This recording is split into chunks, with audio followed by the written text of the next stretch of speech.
Hello दोस्तों आपका स्वागत है हमारे YouTube channel dark stories bye R K में। आज की वीडियो में हम नीलावंती जो कि एक श्रापित ग्रंथ है उसकी पूरी कहानी के बारे में बात करेंगे। दोस्तों, अगर आप नीलावंती ग्रंथ की कहानी नहीं जानते, इस वीडियो में लास्ट तक जरूर बने रहिएगा। यह वीडियो बहुत ही ज्यादा इंटरेस्टिंग होने वाली है। और दोस्तों, अगर आप चैनल पर नए हैं और आपको ऐसी स्टोरीज सुनना पसंद है तो हमारे channel dark stories bye R K को सब्सक्राइब करना ना भूले। चलिए वीडियो को शुरू करते हैं।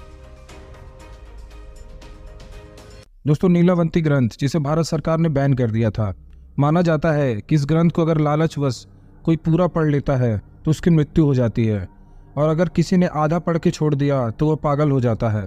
और ऐसे केसेस इंडिया में बहुत ज़्यादा आने लग गए थे। इस वजह से सरकार ने इस नीलावंती ग्रंथ को बैन कर दिया है। तो चलिए नीलावंती ग्रंथ की कहानी के बारे में बात करते हैं। तो दोस्तों, कहानी शुरू होती है उत्तर प्रदेश के एक छोटे गाँव से। उत्तर प्रदेश के एक छोटे से गाँव में एक आदमी था, उसकी पत्नी और उसकी पुत्री रहते थे। जैसे उसकी पुत्री की उम्र 5 साल हुई तो उसकी माँ की मृत्यु हो जाती है। इसी बच्ची का नाम नीलावंती था।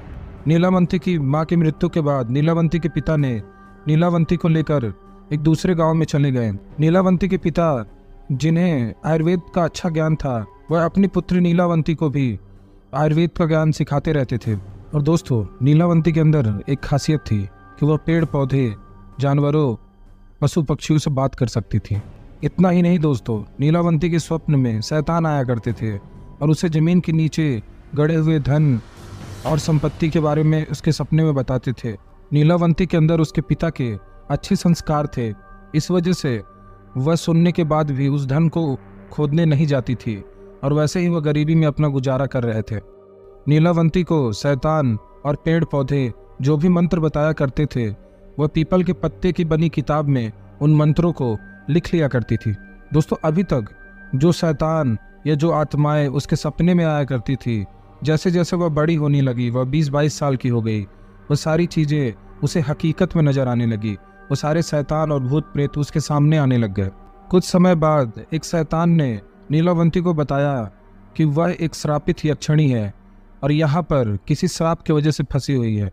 यह बात वह जाकर अपने पिता को बताती है कि मैं एक यक्षिणी हूँ और किसी श्राप के कारण मैं भूलोक से बाहर नहीं निकल पा रही हूँ। तो उसके पिता कहते हैं कि अगर तुम्हें विश्वास है कि तुम इस लोक की नहीं हो और तुम्हें दूसरे लोक में होना चाहिए, तो मैं तुम्हें बिल्कुल नहीं रोकूंगा। तुम्हें जो इच्छा है तुम बिल्कुल कर सकती हो। फिर नीलावंती उस गाँव को छोड़कर जाने लगी। तभी रास्ते में उसे एक व्यापारी मिला। अतः नीलावंती उसे दूसरे गाँव जाने को कहती है, क्योंकि नीलावंती को एक अच्छी आत्मा ने बताया था कि वह गांव यहाँ से 35 किलोमीटर दूर है और उस गांव में एक बरगद का पेड़ है, वहीं से तुम्हें अपनी दुनिया में जाने का रास्ता मिलेगा। इसके अलावा तुम्हें अपना रक्त और पशु पक्षियों की बलि देनी पड़ेगी और कुछ मंत्रों का उच्चारण करना पड़ेगा, तब जाके तुम्हारे लोक का द्वार तुम्हारे लिए खुल जाएगा। इन सब चीज़ों को ध्यान रखते हुए उस व्यापारी से उस गाँव में चलने को कहती है। नीलावंती एक खूबसूरत स्त्री थी। व्यापारी उसे देखकर मंदमुग्ध हो जाता है। व्यापारी नीलावंती से कहता है कि मैं तुम्हें वहां जरूर छोड़ दूंगा, लेकिन उसके बदले तुम्हें मुझसे शादी करनी पड़ेगी। नीलावंती ने व्यापारी के सामने मुस्कुराते हुए कहा कि हाँ ठीक है, मुझे मंजूर है, लेकिन मेरी एक शर्त है कि रात के समय मैं तुम्हारे पास नहीं रहूंगी और रात में मैं क्या करती हूँ, कहाँ जाती हूँ, इससे तुम्हें कभी कोई मतलब नहीं होगा। इसके बाद व्यापारी मान गया और नीलावंती को बैठाकर उस गांव में ले गया।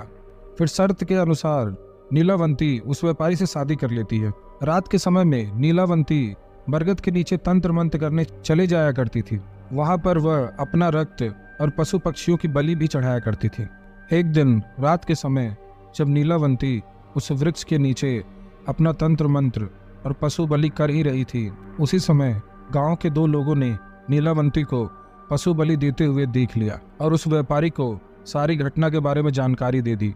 अगले ही रात व्यापारी नीलावंती के पीछे पीछे उसके साथ चल देता है और उसे तंत्र साधना करते हुए वह अपनी आंखों से देखता है। अगले दिन नीलावंती के स्वप्न में शैतान आते हैं और उसे बताते हैं कि नीलावंती, जब तुम कल बरगद के पेड़ के नीचे जाओगी और अपनी तंत्र साधना जैसे तुम कंप्लीट कर लोगी, तो उस बरगद के पेड़ के बगल से जो नदी बहती है, उस नदी में तुम्हें एक लाश तैरती हुई नजर आएगी और उस लाश के कमर पर एक ताबीज बंधा होगा, और जब तुम उस ताबीज को उस लाश से निकाल लोगी तब तुम्हें वहां पर थोड़ी देर इंतजार करना है। उसके बाद एक व्यक्ति नाव लेकर आएगा उसे तुम वह ताबीज़ दे देना और वह तुम्हें अपने लोक पे जाने का रास्ता बताएगा। और हाँ, इस बात को जरूर ध्यान रखना कि यह तुम्हारा आखिरी मौका है। अगर इसमें कोई गलती होती है तो फिर तुम हमेशा के लिए इसी पृथ्वी लोक में फंसी रह जाओगे। अगले दिन नीलावंती बहुत खुश हुई और रात होते ही वह बरगद के नीचे चली गई। और जैसे ही वह तंत्र साधना कर रही थी तभी उसने देखा कि नदी से एक लाश बहती हुई आ रही है। और वह तुरंत से लाश के पास गई और नदी से उस लाश को बाहर खींच लिया। और उस लाश को खींचने के बाद वह उसके ऊपर बंधे ताबीज को खोलने लगी। वह ताबीज को खोलने की कोशिश कर रही थी, तभी उसके पीछे वह व्यापारी आ जाता है। और व्यापारी अपने असली रूप में आता है। माना जाता है कि वह व्यापारी एक शैतान था जो नीलावंती के ग्रंथ को, उसके लिखे गए मंत्रों को चुराना चाहता था। तो वह अपने असली रूप में आ जाता है। नीलावंती वहाँ से नहीं हिलती, वह अपनी ताबीज खोलती रहती है। वह ताबीज खोलने ही वाला था कि वहाँ पर गांव वाले भी आ जाते हैं। और गांव वाले एक लाश के पास दोनों को खड़ा देखकर यह सोचते हैं कि यह हस्बैंड वाइफ दोनों नरभक्षी हैं। और गांव वाले अपने हथियारों से इन्हें मार डालना चाहते हैं। अपने हथियार, डंडा, लाठी सब लेकर उन दोनों की तरफ दौड़े। और वहां पहुंचते ही उन्होंने राक्षस को मार दिया। नीलावंती कैसे कैसे करके वहां से बच गई। जैसा कि आप जानते हैं कि व्यापारी एक राक्षस था, तो राक्षस होने की वजह से वह दोबारा जीवित हो जाता है। और उड़कर वह तुरंत नीलावंती के पास पहुंचता है और नीलावंती से कहता है, तुम मुझे वो किताब दे दो और मुझे तुमसे कुछ नहीं चाहिए और मैं तुम्हें जाने दूंगा, मैं तुम्हारी हत्या नहीं करूंगा। तब नीलावंती ने सोचा कि अगर इस शैतान को यह किताब मिल जाती है तो यह पूरी दुनिया पर राज करेगा और दुनिया के लिए यह अनर्थ साबित होगा। यह सोचकर नीलावंती किताब की तरफ इशारा करते हुए श्राप देती है। नीलावंती कहती है कि जिस किसी ने इस किताब को लालचवश पूरा पढ़ लिया उसकी मृत्यु हो जाएगी, और जिस किसी ने इस किताब को पढ़कर आधा छोड़ दिया वह पागल हो जाएगा। यह कहकर नीलावंती वहां से गायब हो गई।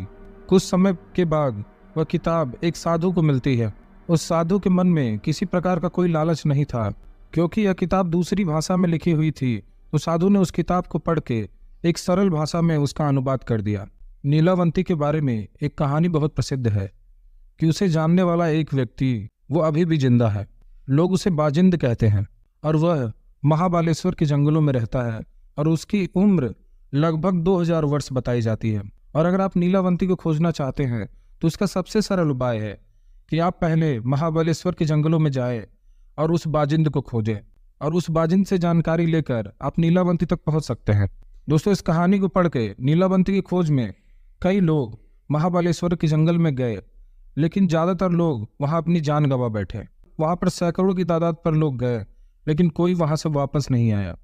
दोस्तों, अगर आपका भी मन कर रहा होगा कि हम नीलावंती ग्रंथ की खोज में जाएंगे, तो उस नीलावंती ग्रंथ की खोज में गए हुए आखिरी व्यक्ति की कहानी आपको जरूर सुननी चाहिए। उसका नाम राव साहब था। वह रत्नागिरी के पास एक गांव का जमींदार था। वह मुंह में चांदी का चम्मच लेकर पैदा हुआ था और उसे किसी चीज की कोई भी कमी नहीं थी।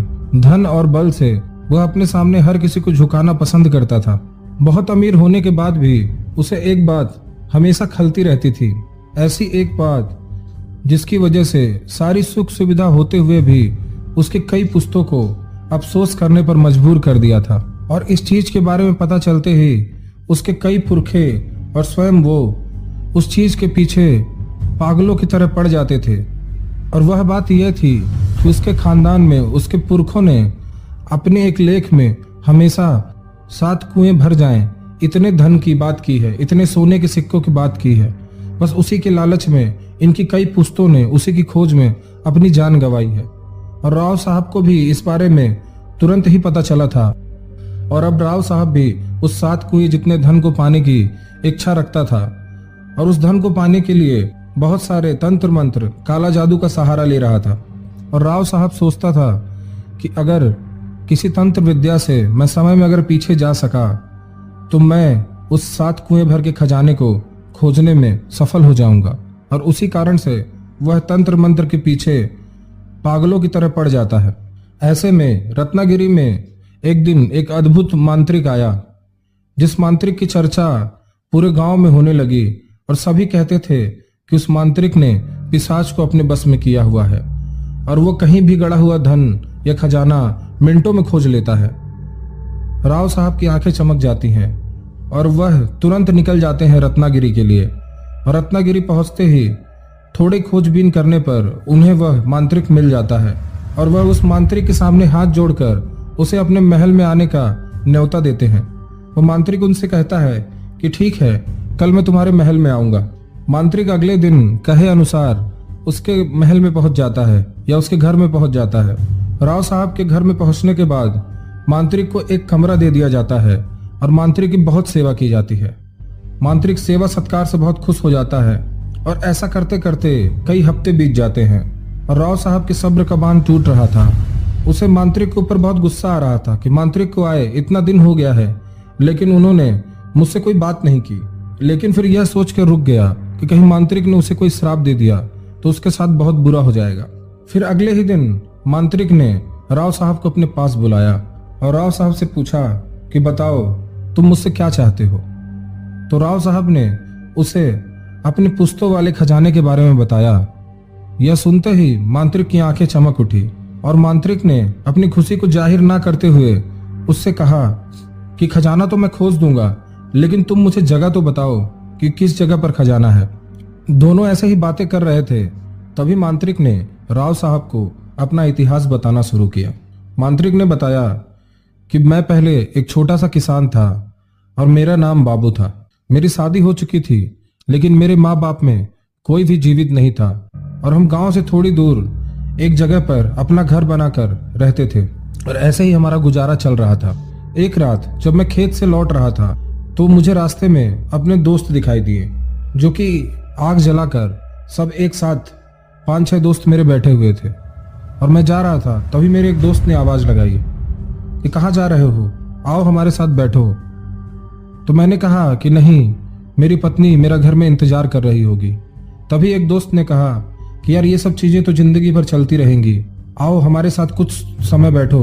फिर बाबू अपने दोस्तों के पास चला जाता है और बातें करते करते कब रात के 12 बज जाते हैं बाबू को पता नहीं चलता। फिर बाबू जो अपने दोस्त से पूछता है कि मुझे समय बताओ कि समय कितना हो गया है, तो उसका दोस्त कहता है कि अरे अभी तो 12 ही बजे हैं। फिर बाबू अपने दोस्तों से आज्ञा लेकर वहां से अपने घर की ओर चल देता है। दोस्तों, बाबू एक बहुत डरपोक इंसान है, तभी वह हमेशा 6 बजे के आसपास ही अपने घर चला जाया करता था।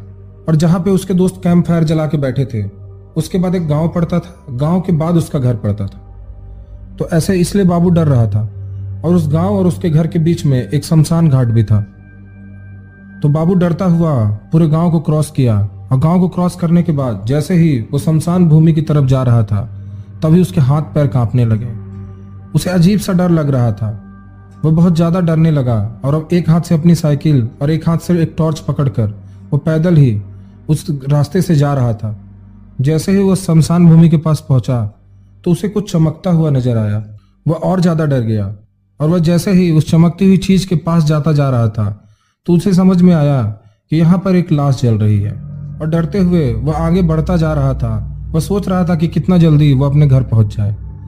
तभी उसने देखा कि जहां पे वो लाश जल रही थी, उसी के बगल में एक तांत्रिक खड़ा था। उस तांत्रिक ने हाथ हिलाते हुए उसे आने का इशारा किया कि यह तांत्रिक उसे क्यों बुला रहा है। उससे लगा कि उसे जल्दी से दौड़कर अपने घर चले जाना चाहिए और वह जल्दी जल्दी हड़बड़ाहट में अपने घर की ओर जाने लगा। तभी उसने अचानक देखा कि वही तांत्रिक जो लाश के बगल में खड़ा था, वह उसके तुरंत सामने प्रकट हो गया। अब यह इसके रोंगटे खड़े हो गए और ये बहुत ज्यादा डरने लग गया। तभी तांत्रिक इसके पास आया और इसे कहा कि चलो मेरे साथ। तो इसने तांत्रिक की बात नहीं मानी। इसने बोला कि मैं घर जा रहा हूँ, मुझे घर जाने दीजिए। तभी तांत्रिक ने अपने अंगूठे को इसके सर पर ऐसे छुआ दिया। इसके सर पर छूते ही इसका शरीर तांत्रिक के बस में हो गया और तांत्रिक ने इसे कहा कि चलो मेरे पीछे। यह तांत्रिक के पीछे चलने लगा। अंदर ही अंदर इसका मन कह रहा था कि मैं तांत्रिक के पीछे क्यों जा रहा हूँ, लेकिन इसका शरीर इसके बिल्कुल बस में नहीं था और यह तांत्रिक के पीछे चला जाता है। यह तांत्रिक के साथ उस लाश के पास पहुंच जाता है। वह देखता है कि लाश जल रही है और उसके बगल में पूजा पाठ का पूरा सामान और उसके पास में एक इंसान की खोपड़ी भी रखी हुई है और वहां पे कई प्रकार के जानवर, उनका खून और ऐसे टाइप की चीजें रखी हुई है। और यह अंदर ही अंदर सोच रहा है कि मुझे यहाँ नहीं होना चाहिए, लेकिन तांत्रिक ने उसके सर पे जब उंगली लगाई थी तो उसने इसे अपने बस में कर लिया था। तभी तांत्रिक उसे बगल में बैठाकर मंत्रों का जाप करने लगता है और मंत्र जाप करते करते कुछ चीजें उठाकर उस जलती हुई अग्नि में फेंकने लगता है। ऐसा 1 घंटे तक चलता है। यह अंदर ही अंदर सोचता रहता है कि यह आखिर कर क्या रहा है। तभी तांत्रिक कहता है कि रुको, मैं तुम्हें बताता हूं कि मैं क्या कर रहा हूं। वह कहता है कि मैं एक पिशाच को सिद्ध कर रहा हूं, और अगर वह पिशाच सिद्ध हो गया तो तुम जो चाहोगे या मैं जो चाहूंगा वही होगा। तभी वह कहता है मेरा पूरा अनुष्ठान पूरा हो चुका है, बस मुझे एक बिना बच्चे की स्त्री की आवश्यकता है जिसका कभी बच्चा ना हुआ हो। तभी इसे अपनी वाइफ की याद आती है। दोस्तों, बाबू का भी बच्चा नहीं हुआ होता है। वह ना चाहते हुए भी तांत्रिक को यह बात बता देता है। तांत्रिक यह सुनते ही खुश हो जाता है और उसे एक चाकू देकर कहता है कि जाओ अपनी वाइफ को लेते आओ। अंदर से बाबू सोच रहा है कि मैं ये सब क्या कर रहा हूँ। बाबू चाकू उठा लेता है और अपनी घर की ओर चल देता है। घर की ओर जैसे वो जाता है तो दरवाजे पर पहुंचता है तो उसकी वाइफ ने दरवाजा बंद नहीं किया हुआ था, क्योंकि उसे पता था कि वो कभी भी आते होंगे, और वह दरवाजे को सिर्फ ढकेल के उसने छोड़ दिया था। वह दरवाजे को ढकेल कर दरवाजे के उस पार जाता है और जैसे ही अपने कमरे में पहुंचता है तो देखता है कि उसकी वाइफ सो रही है। वह अपने वाइफ के गर्दन पर चाकू लगा देता है और उसके सर पे जोर से वार करता है। उसकी वाइफ बेहोश हो जाती है और उसे उठाकर वह तांत्रिक तक ले आता है और तांत्रिक के पास लाकर वह उसको लेटा देता है और तांत्रिक से कहता है कि ये लीजिए। तब तांत्रिक उस चाकू से उसके वाइफ का बहुत ही सफाई से गला काट देता है और गला काट कर वहां रखी इंसानी खोपड़ी में उसके खून को लेकर और आखिरी में उस खोपड़ी में रखे खून को पी भी लेता है। ऐसा करते ही उस अग्नि में से एक परछाई प्रकट होती है और परछाई कहती है कि बताओ मेरे लिए क्या आज्ञा है।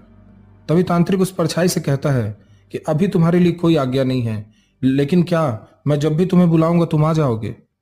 तो पिशाच कहता है कि हाँ, तुम मुझे जब भी बुलाओगे मैं तुम्हारे सामने हाजिर हो जाऊंगा। यह कहते ही तांत्रिक वहां पर रखे सब पूजा पाठ के सामान को उठाने लगता है और वहां हर एक निशान को मिटाने लगता है, और मिटाने के बाद तांत्रिक वहां से चल देता है। तभी तांत्रिक बाबू को कहता है कि अब तुम यहाँ क्या करोगे, चलो मेरे साथ चलो, और बाबू उसके साथ चलने लगता है। तभी उसने जो बाबू को वश में किया था वह भी टूट जाता है और बाबू फिर सोचता है कि अरे मैंने कितना बड़ा अनर्थ कर दिया और कैसी अजीब अजीब चीजें मैंने कर दी। फिर वह सोचता है कि अब मेरे यहाँ रुकने का कोई फायदा नहीं है और किस्मत में मेरा इस तांत्रिक के साथ ही रहना लिखा था, तो वह तांत्रिक के साथ चल देता है। दोनों को चलते चलते 4 दिन हो जाते हैं। 4 दिन के बाद वह एक गुफा में पहुंचते हैं। वह गुफा उस तांत्रिक का घर था। उस गुफा में पहुंचते ही दोनों आराम करने लगते हैं। 4 दिन से चलने के कारण दोनों बहुत ज्यादा थक गए होते हैं और खाना भी थोड़ा मोड़ा ही खाया हुआ होता है दोनों ने। तभी बाबू मांत्रिक को कहता है कि बाबा भूख लगी है, यहाँ पे तो कुछ नजर नहीं आ रहा है बनाने लायक। तभी तांत्रिक आवाज लगाता है सुलेमान, और फिर से वह पिशाच प्रकट हो जाता है। उस पिशाच से कहता है कि हमें खाने की अच्छी वस्तु और हमें पीने के लिए सबसे उच्च कोटि का पेय ला कर दो। फिर वो पिशाच चुटकी बजाते ही वह पिशाच उनकी इच्छाओं को पूरा कर देता है और वह दोनों खा पीकर वहीं पर सो जाते हैं। दोस्तों, ऐसा कई सालों तक चलता है। उस तांत्रिक ने कई विद्याएं बाबू को भी सिखा दी है और बाबू को फिर पता चलता है कि उस तांत्रिक के पास एक विद्या है जिसका नाम है रंजन। दोस्तों, रंजन एक ऐसी विद्या है जिससे अगर किसी कागज को सिद्ध कर दिया जाए और उस कागज को आंख पर लगाते ही उस व्यक्ति को जमीन के अंदर गड़ा हुआ कोई भी चीज नजर आने लगेगा। और इस विद्या को पाने के लिए बाबू तांत्रिक से कई बार बोलता है, लेकिन तांत्रिक यह विद्या उसको नहीं सिखाता है। ऐसा ही चलता रहता है और एक दिन तांत्रिक की मृत्यु हो जाती है।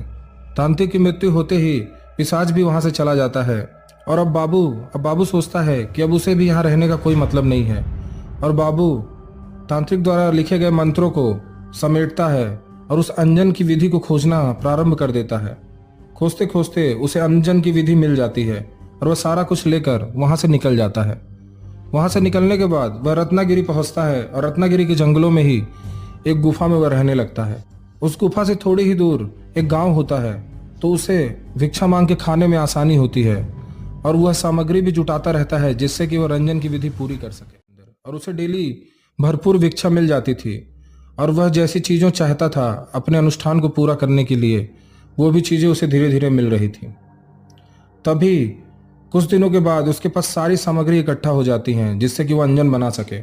तब वह अंजन बनाने की प्रक्रिया में लीन हो जाता है और सारी सामग्री करके वह अंजन बना लेता है। अंजन बनते ही उसके दिमाग में तांत्रिक द्वारा बताई गई एक बात आती है। तांत्रिक ने बताया था कि अगर अंजन सही से नहीं बना होगा तो जो उसे अपने आँख में लगाएगा वह तुरंत अंधा हो जाएगा। तो बाबू सोचने लगा कि मैं इसका परीक्षण किसके ऊपर करूं। फिर उसने मंत्रों को दोबारा देखा, सब कुछ देखा, उससे लगा कि सब चीज़ तो ठीक है। फिर उसने अंजन को अपनी आंखों पर लगा लिया और आंखों पर लगाते ही उसकी आंखें जलने लगी, जैसे कि उसके आंख में किसी ने गर्म लावा पलट दिया हो। उसे लगा कि कहीं गलती हो गई है और मेरी आंखें अब चली जाएंगी। ऐसा 1-2 घंटे तक हुआ। वह गुफा की दीवारों में अपना सर मारता और सोचता कि मैंने ऐसा क्यों किया। फिर 2-3 घंटों के बाद उसे हल्का हल्का धुंधला दिखने लगा। जब उसे धुंधला दिखने लगा तो उसे लगा कि अभी मेरी आंखें पूरी तरह से नहीं गई हैं, थोड़ी अभी आंखें मेरी बची हुई हैं। यह सोचते सोचते ही 1-8 घंटे और लगे और उसकी आंख बिल्कुल क्लियर हो गई। और दोस्तों, जब वह गुफा से बाहर आया तो उसने देखा कि वह जहाँ कहीं भी देखता है उसे ज़मीन बिल्कुल कांच की तरह नजर आती है। ज़मीन के अंदर की सारी चीज़ें वह देख सकता है। 2-3 दिन की तपस्या में उसने कोई खाना नहीं खाया था, इस वजह से वह काफ़ी कमज़ोर हो गया था। तभी वह दूसरे दिन गांव जाता है भिक्षा मांगने। गांव जाते ही उसे ये समझ में आता है कि वह इतना कमज़ोर हो गया है कि वह भिक्षा मांग कर ले जाकर बनाकर खा भी नहीं सकता। तभी गांव के एक व्यक्ति ने उसे खाना खाने का निमंत्रण अपने घर पे दिया। जब वह उस व्यक्ति के घर पर गया तो उस व्यक्ति के घर पर उसे अच्छा भोजन कराया गया और उसने उस व्यक्ति को देखा तो वह काफ़ी गरीब था। उसने पूछा कि तुम इतने गरीब क्यों हो। उस व्यक्ति ने बताया कि मेरे पूर्वजों द्वारा मेरे खेत में कहीं पर एक घड़े में सोने के सिक्के गाड़े गए थे। यह बात उसके पिता ने मरते हुए उससे बताई थी और वह उसी सिक्के को खोजने के चक्कर में काम धंधे पर नहीं जाता और हमेशा उसी सिक्के को खोजता रहता। तो बाबू, जो कि मांत्रिक है, उसे समझ में आया कि ये तो अच्छा मौका है, मैं इसके धन को खोजूंगा तो मेरे अंजन की परख भी हो जाएगी। वो उस व्यक्ति से कहता है कि चलो मैं तुम्हारे धन को खोज दूंगा, लेकिन फिर तुम्हें मुझे उसमें से आधा हिस्सा देना पड़ेगा। तो वो व्यक्ति मान जाता है और उसे अपने खेत की ओर ले जाता है। मांत्रिक पूरे खेत को अपने अंजन वाली आंखों से देखता है। तभी उसे एक पेड़ के नीचे कुछ चमकता हुआ नजर आ जाता है और वह उस व्यक्ति को तुरंत बोलता है कि यहाँ पर खुदाई करो। वह व्यक्ति 3 साल से सिर्फ खुदाई ही कर रहा था, तो वह तुरंत खुदाई कर देता है।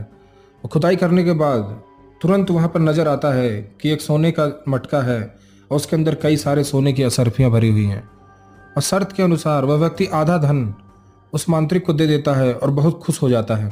और यह बात उस गांव में तुरंत फैल जाती है और गांव के लोग तुरंत अच्छी अच्छी चीज़ें खाने की और सब चीज़ें लेकर उस मांत्रिक की गुफा तक पहुंच जाते हैं।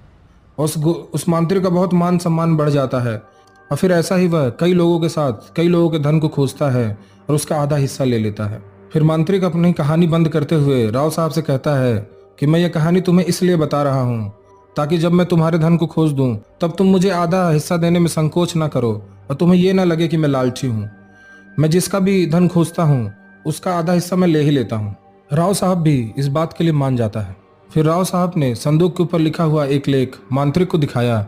जिस लेख में लिखा हुआ था, थे खजाने बहुत दुनिया में लेकिन यह खजाना खोजना नहीं है मुमकिन। भर जाते कुएं साथ यह राशि धन थी, क्या कारण था जो आई इसके राह में। पुस्त कई चली गई इस धन राशि की चाह में, कई वीरों ने प्राण त्याग दिए इस धन परवर्त की शोध में, लेकिन डुबा दी गई धन राशि सागर गर्त की गोद में। बाबू ने इस लेख में लिखी पंक्ति को पढ़ा तो उसे कुछ समझ में नहीं आया, लेकिन उसे फिर ध्यान आया कि रत्नागिरी के पास समुद्र तो है। इन्हें लगा कि समुद्र में कहीं पर उस धन को दबा दिया गया है। बाबू ने बहुत सोचा, फिर उसे उसका समाधान नहीं मिला। उसने राव साहब को कहा कि अगर मुझे जगह ही नहीं पता होगी तो मैं खोजूंगा कैसे। फिर वह उस मंत्र को अच्छे से देखने लगता है। तभी उस मंत्र के पीछे कुछ उल्टे अक्षरों में उखरा होता है। उसे वह एक कागज पर उतार लेता है और जब कांच में ले जाकर ऐसे दिखाता है तो उल्टा कांच पर सीधा हो जाता है। उसमें लिखा होता है नीलावंती। वह सोचने लगता है कि आखिर ये नीलावंती है क्या। राव साहब भी सोचते हैं कि नीलावंती का मतलब क्या हो सकता है।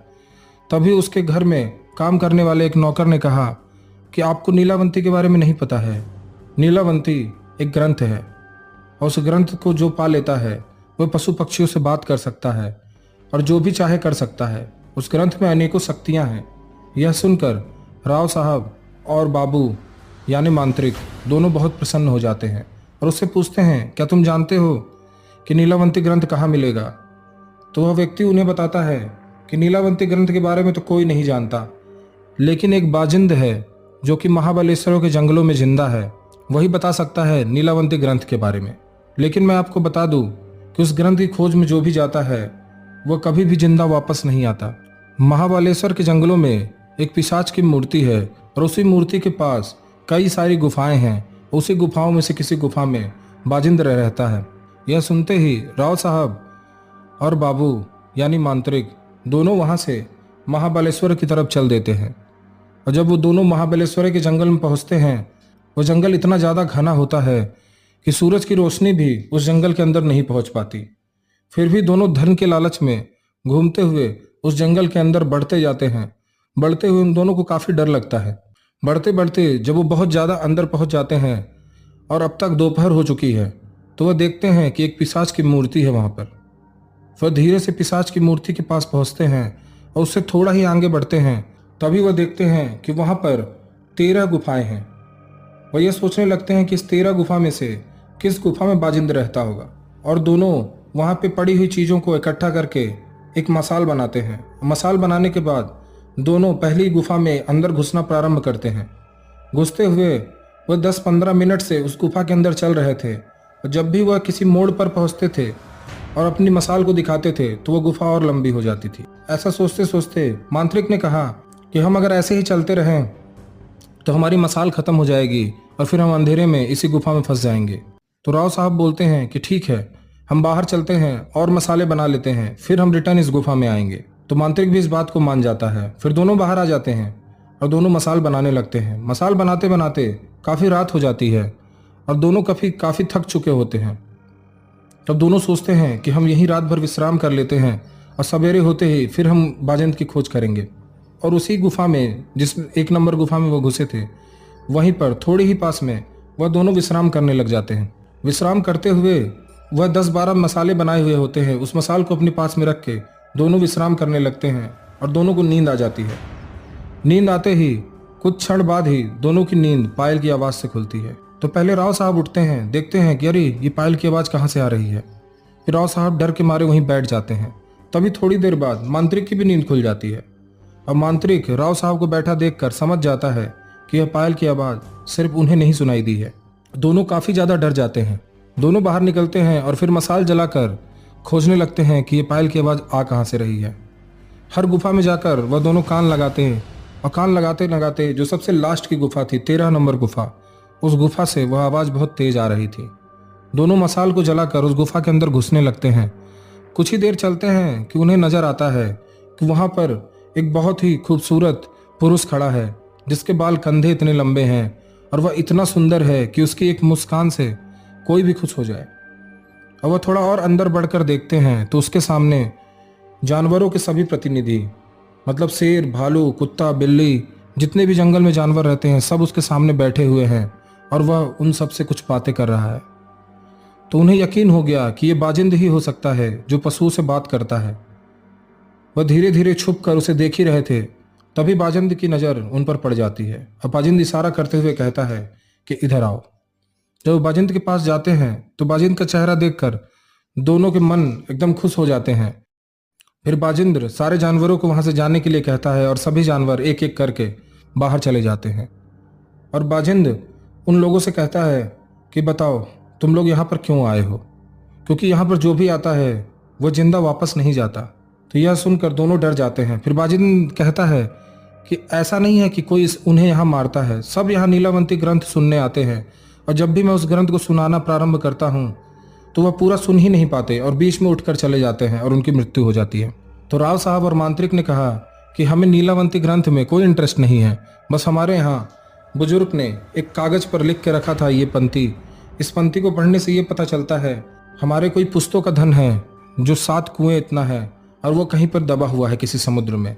बस हम इतना जानना चाहते हैं कि इसके पीछे नीलावंती क्यों लिखा हुआ है, नीलावंती से इस खजाने का क्या संबंध है, हमें नीलावंती ग्रंथ के बारे में कुछ नहीं जानना है। तो बाजिंद मुस्कुराता है और मुस्कुराकर उस पंक्ति वाले कागज को अपने हाथ में रखता है और उसे पढ़ता है और कहता है, इस पंक्ति में जो लिखा हुआ है तुम उसका गलत मतलब निकाल रहे हो। फिर वह पूरे पंक्ति को पढ़ के बताता है, जो सागर रथी लिखा हुआ है वह नीलावंती के बचपन का गांव का नाम है और वह धन उसी गांव में कहीं पर गड़ा हुआ है, और तुम लोगों ने सोचा इस सागर रथी का मतलब समुद्र के अंदर होता है। यह सुनकर दोनों प्रसन्न हो जाते हैं और बाजिंद से पूछते हैं कि वह सागर रथी का रास्ता किधर से है। बाजिंद उन्हें पूरा रास्ता बता देता है और कुछ ही क्षण में बाजिंद अपनी आंखें बंद करता है और यह दोनों फिर से पिशाच की मूर्ति तक पहुंच जाते हैं। बाजिंद वहां से गायब हो चुका था इन्हें रास्ता बताकर। यह दोनों को छोड़ दिया गया था क्योंकि यह नीलावंती ग्रंथ को सुनने या पढ़ने नहीं आए थे। यह दोनों वापस चले जाते हैं। वापस जाते हुए जब ये पहुंचते हैं उस गांव में जहां नीलावंती का जन्म हुआ था, वहां पहुंचकर ये सबसे पता करते हैं कि नीलावंती का घर कौन सा था। इन्हें घर भी मिल जाता है। फिर लोगों से पता करने पर इनसे पता चलता है कि कई साल पहले ही एक राजा ने उस धन को निकाल लिया था और उससे ही वहां पर एक मंदिर बनवाया था। यह सुनकर दोनों बहुत हताश होते हैं और हताश होने के बाद दोनों अपने घर की ओर चल देते हैं। दोस्तों, आज के समय नीलावंती ग्रंथ की सरल भाषा में जो कॉपी बनाई गई थी वो आज भी उपलब्ध है। लोगों का मानना है कि इसे पढ़ने के बाद आज भी अप्रिय घटनाएं होती हैं। तो दोस्तों, आपका क्या सोचना है इस नीलावती ग्रंथ के बारे में, मुझे कमेंट में ज़रूर बताएं। और अगर आप चैनल पर नए हैं तो चैनल को सब्सक्राइब जरूर कर लें। मैं आपसे मिलता हूं किसी और वीडियो में एक नई कहानी के साथ। तब तक के लिए जय हिंद, जय भारत।